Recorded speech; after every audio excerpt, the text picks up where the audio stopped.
21/10/2015 ندخل الآن منزل إحدى العائلات في يرقوطة الشرقية. نقوم الآن بتقديم السلام. جيب الثاني كيس الثاني كمان قربوا لهني. تمام بس حطه عندك اتركه ولا وهي. روح جيب الكيس الثاني. قرب الكيس الثاني. إذا نحن الآن في منزل إحدى العائلات الفقيرة في مدينة سقبة 21/10/2015. يعطيك العافية أخي. كيفكم إن شاء الله بخير؟ الحمد لله على كل حال. أخي الكريم في عنا الأخ عادل المهوس والأخ رافع الرويلي. سمعوا قصتك وسمعوا القصة كاملة وتعاطفوا معها وتأثروا فيها وقرروا يبعثوا لك المساعدة هاي.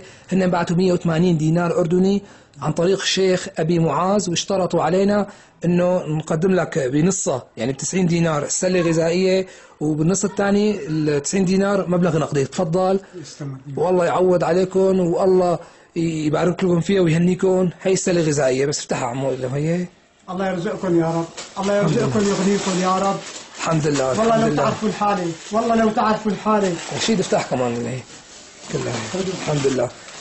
وللتنويه اخي هي اكبر سله غذائيه، اكبر سله غذائيه تتقدم. افتح كمان. الحمد لله الحمد لله. سناء سناء سناء تعي اختي اختي تعي شوفي. الحمد لله على كل حال. شوفي الحمد لله. ماني مصدق ماني مصدق انا ماني مصدق. الحمد لله اخي. الله ماني مصدق والله ماني مصدق. الله كريم. الحمد لله الحمد لله. لك كيلو سكر ما حاسن اشتري، كيلو سكر ما حاسن اشتري. ضعفت عم بشرب سكرين. انا بحب الشاي عم بشرب سكرين. ضعفت من السكرين. تاكل سكرين 100 ورقه هيك بجيب شوي ما صفى فيني عزم. انا بشرب سكرين. الحمد لله الحمد لله الحمد لله. والله يهنيكم فيهم اخي كريم. كتر خيركم. الاخ رافع بشكر الاخ رافع والاخ عادل معوض بشكركم. الله يغنيكم. الحمد لله. الله لا يعيش كل حدا. الله يحميكم. بس انا بتمنى من كل واحد بيدعم، كل واحد بيدعم. عنا ناس كثير هون جوعانه. خبز شعير ما عم يحسوا يشتروه، خبز الشعير ما عم يحسوا يشتروه. جيراني اهل بلدي اهل الغوطه 90% عم ياكلوا خبز شعير، ويا في ناس ما عم تحسن تجيب رغيف كمان. والله العظيم والله ما عم بكذب. الحمد لله. كيلو السكر ب2000 وراه. بدك تشوفوا بدك لحم ما ضل. انا جاري لحام ما بفوت ما بحسن فوت عنده. حقوية اللحمة 1000 وراه، حق الكيلو 5000 وراه. ما بحسن بيشتروا ويا اللحمة. الله يحميكم. الله ينصركم. الحمد لله. واخي منوه انه هي اكبر سله غذائيه بتتقدم لاحدى العائلات في الغوطه الشرقيه، ما يقارب وزنها 50 كيلو، وكلها مواد نوعيه. السمنه هي سمنه سناء. الحمد لله. هي سمنه. الحمد لله. هي سكر هلا بتساوي شاي. الله يبارك. هلا بدي اساوي كاسه شاي. هلا بدي اساوي كاسه شاي. صار لي 20 يوم عم بشتغل بالبيت، خايف من الشتاء. حطب ما معي. السقف ساندو مشان ما يعرق السقف.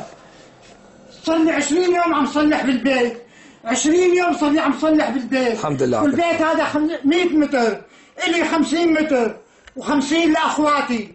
البيت ما كله إلي كمان، الحالة بالمرة. الحمد لله. والله بعين. أنا بتمنى منكم تبعتوا مساعدة لكل واحد محتاج. عنا 90% ما حاسين ياكلوا، ما حاسين يجيبوا رغيف. والله العظيم والله ما في كذب. الله أعلم بالحال تبعنا. الحمد لله على كل حال. الحمد لله. ونحن بالفعل نتشكر الأخ عادل المهوس ورافع الرويلي، لأنه بالفعل يمكن المساعدة كبيرة والحمد لله، والأكيد الحاجة ماسة عنا بالغوطة الشرقية. والحمد لله والله يجزيهم عنا كل خير. الحمد لله. كتر خيركم. كتر خيركم يا رب. الحمد لله. أنا فردت السلة ماني مصدق الأغراض هي اجت عندي هون. الحمد لله. أنا إلي أخ معاق هي صورته من سنة ونص توفى. ليش؟ من قلة الغذاء. والله من قلة الغذاء توفى. ما عاد حسن يمشي. آخر جمعتين 3 ما حسن يمشي. يطلب كاسة الشاي ما حسن ساوي له إياها. والله من سنة ونص توفى. هي بطاقة شوفها. ما شفناها بطاقة معاق. هي بطاقة معاق أخي، اللي أخ من شهر ضرب الطيارة كمان روحته من شهر. ماني مصدق أنا، ماني مصدق. يكتر خيركم، يكتر خيركم على هالأغراض. عمره ما اجتمع عندي هيك أغراض. أنا مسجل بالجمعية الخيرية من قبل الأحداث. هي مسجل بالجمعية الخيرية من 30 سنة. أنا مريض والله العظيم، من 30 سنة مريض. الحمد لله على كل حال، والله يجزيك كتر خيركم، كتر خيركم. الحمد لله، الحمد لله يا ربي.